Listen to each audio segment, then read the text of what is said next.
सभी को प्रणाम। जय सिया राम। समाधानम की यात्रा धीरे धीरे आगे बढ़ रही है और इसके सत्र नंबर 34 में आप सभी का बहुत बहुत स्वागत। आपके बहुत प्यारे प्यारे प्रश्नों का एक पूरा एक जो क्रम चल रहा है उसका बहुत आनंद आ रहा है। 34 नंबर के सत्र की शुरुआत करें उसके पहले एक संदेश आपके लिए मैं आपको दे दूं, पहले फिर आपके प्रश्नों को लूं। भगवान पतंजलि ने कहा है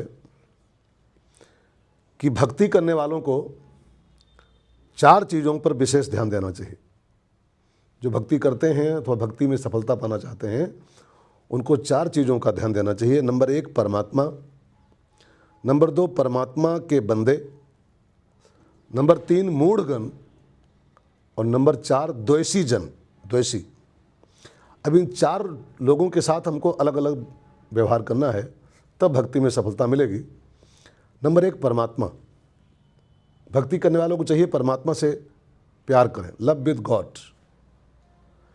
और जो परमात्मा के बंदे हैं, संसार के लोग, उनसे मैत्री करें। अलग अलग व्यवहार करना है। परमात्मा से प्रेम, परमात्मा के बनाए बंदों से मैत्री, मूढ़ों पर करुणा। एक वर्ग है जो मूढ़ वर्ग है, जिनका जो आपसे उनका पाला पड़ता होगा, उन पर करुणा करें क्योंकि मूढ़ बेचारे हैं। एक वर्ग और होता है जो हमसे द्वेष करता है, उन द्वेषी जनों से दूरी बनाओ। उन पर गुस्सा नहीं करना है, उनसे नफरत नहीं करना है, उनसे दूरी बनानी खाली बस है। उदासीन नित रहिए गोसाई, खल परिहरिए स्वान की नाई। ऐसा महापुरुषों ने कहा है कि दुष्ट से दूरी बनाइए, द्वेषी जनों से। अब मैं आपके प्रश्नों का क्रम उठाऊं तो एक प्रश्न हमारे बहुत प्रिय हैं, राम आधार पांडे जी प्रयागराज से हैं। इन्होंने पूछा है कि महाराज जी, रामायण में एक चौपाई है, मिलन रघुपति बिनु अनुरागा। राम जी बिना अनुराग के नहीं मिलते, तो ये अनुराग कैसे मिले? अनुराग से राम जी मिलते हैं तो अनुराग कैसे मिले? तो पांडे जी के साथ आप सभी ध्यान देकर सुने। रामायण में एक दोहा है, उसमें अनुराग को पाने की एक पूरी श्रृंखला बताई गई। राम जी मिलेंगे अनुराग से, अनुराग कैसे मिले? एक दोहे में पूरी विधि बताई गई, इसको ध्यान देकर समझें। बिनु सतसंग न हरि कथा, और तेहि बिन मोह न भाग, और मोह गए बिनु राम पद, होई न दृढ़ अनुराग। ये पूरी एक श्रृंखला है अनुराग को पाने की।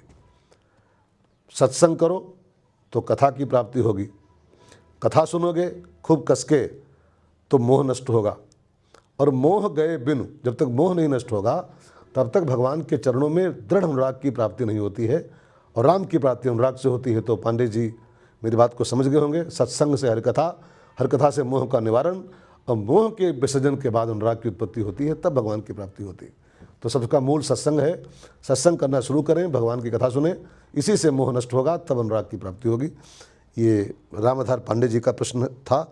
एक प्रश्न बड़ा प्यारा हरपाल सिंह जी का आया है कि महाराज जी, अगर सीता भक्ति है, आप कथाओं में कई बार कहते हो, शास्त्रों में लिखा भी है, तो फिर जो और 4 बहुएं थीं दशरथ जी की, अगर सीता भक्ति मान ली जाए तो फिर उर्मिला क्या है, तो फिर मांडवी क्या है, तो फिर श्रुतकीर्ति की आध्यात्मिक व्याख्या क्या है? तो बताने की कृपा करें, इसका आप भी श्रवण करें। सीता भक्ति है तो आप सब जानते ही हो, हर कथा में लगभग बात आती है। लक्ष्मण की जो सहगामिनी है वो उर्मिला। हमारे संतों ने कहा है ना, लक्ष्मण धर्म का प्रतीक है, और उसकी जो अर्धांगिनी है उर्मिला, ये श्रद्धा की प्रतीक है। क्योंकि धर्म की अर्धांगिनी श्रद्धा ही हो सकती है, श्रद्धा बिना धर्म नहीं होई। तो श्रद्धा उर्मिला का आध्यात्मिक अर्थ है, और शत्रुघ्न का अर्थ है अर्थ, धर्म अर्थ।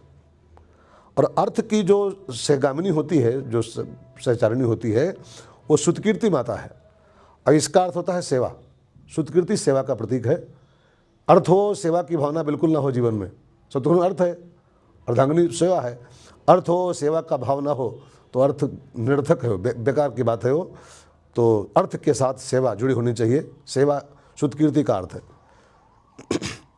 तीसरा भाई है भरत, और उसका अर्थ है काम। काम माने जन्म जन्म रति राम पद। रामचरण रति ये काम कहलाता है। अब इसकी अर्धांगिनी का नाम है मांडवी, और मांडवी माने होता है व्याकुलता। भगवान के चरणों का प्यार पाना अगर है किसी को, ये कामना है, तो उसके अंदर व्याकुलता जरूर होनी चाहिए। ये मांडवी व्याकुलता का प्रतीक है, एक तड़प का प्रतीक है, और जिसको भगवान से प्रेम करना है भरत जी की तरह, उसके अंदर ये तड़प खूब कस के होनी चाहिए। तो श्रद्धा उर्मिला है, सेवा शुद्धकीर्ति है, और एक तड़प, एक व्याकुलता का नाम मांडवी है। और राम जी मोक्ष के प्रतीक हैं, सीता भक्ति है, भक्ति के बिना मोक्ष रसहीन होता है। ये चार भाइयों का अर्थ, धर्म अर्थ काम मोक्ष, और इनके साथ ये चारों शक्तियाँ लगी हैं, भक्ति, श्रद्धा, सेवा और व्याकुलता। तो ये हरपाल जी के प्रश्न का उत्तर। और एक बहुत प्यारा प्रश्न मैं ले लूँ, छोटा सा है। जौनपुर का एक बच्चा पूछा है, शशांक यादव, 10 साल का बच्चा है, ये 10वीं का छात्र है, 14-15 साल का होगा। इसने पूछा है कि महाराज जी लहसुन प्याज क्यों नहीं खाना चाहिए, जबकि ये मांसाहार में नहीं आता है। अच्छा प्रश्न है, बच्चे का है, तो इसकी जिज्ञासा शांत होनी चाहिए। लहसुन प्याज मांसाहार में तो नहीं है बेटा, लेकिन ये तामसी आहार में आता है।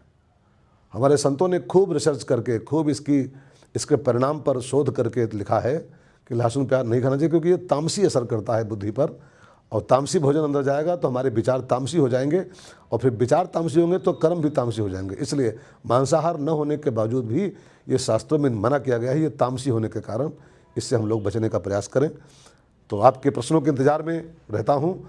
अब सत्र नंबर 35 आगे बढ़ेगा, और उसमें आपके नए नए प्रश्नों के साथ लोग मिलेंगे। तब तक के लिए आपको प्रणाम। सभी को जय सिया राम।